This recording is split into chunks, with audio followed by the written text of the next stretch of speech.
Hey everyone, welcome back to Rush Ask PT. This is the fourth video in the series talking about the transition from undergraduate studies to professional studies in PT school. So the focus of this video will be the material, the academic material that you will have once you get into your DPT curriculum. So I want to draw the difference once again from undergrad.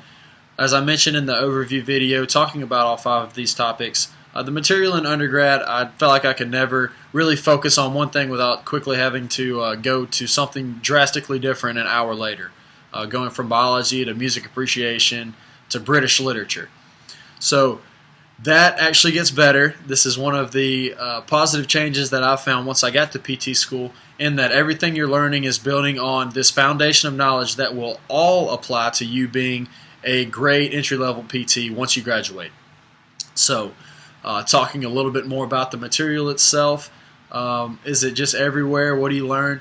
Different curriculums, different programs do it differently as far as how the courses are structured, what you have first in the curriculum. I'll just talk about what you're going to learn. So if you haven't done much research into PT education, this is a very brief crash course. The four systems that PTs traditionally treat are the cardiovascular system, the musculoskeletal system, the neuromuscular system, and the integumentary system. So that's what you're going to learn. You're going to learn everything about that, how to examine, how to evaluate, and how to treat conditions that affect those systems. So like I said, that's literally your PT school education in 20 seconds. But how is it presented? I will say that the order is not always the same throughout the programs, but all of the information builds on itself. I say that in that many programs put anatomy, physiology right at the beginning because that's a foundation for you learning the rest of the disorders that affect the systems therein.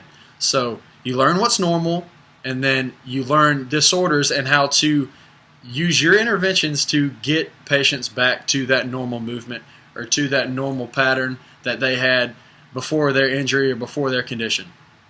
So that's, again, a crash course. I will say one more thing about the material, that even though I said it's all in the same foundation, it is important that you go into PT school with the idea that you're going to have to switch gears quickly. So even though you won't be going from literature to physics, you still might be going from a lecture in pathology, have a 5-minute break, and being a lab treating a skin disorder in integumentary. So keep that open mind as far as learning everything. Everything is applicable, so I really enjoy that. And that's your crash course. Let me know anything else you want to know about particular courses you've heard of, particular classes you're worried about. I know I was worried about the anatomy cadaver lab. Really loved it, enjoyed it. So if you have anything like that you want to know about, want to know more about, let me know. We're about to finish this series and finish the transition into PT school. So stay tuned, one more video.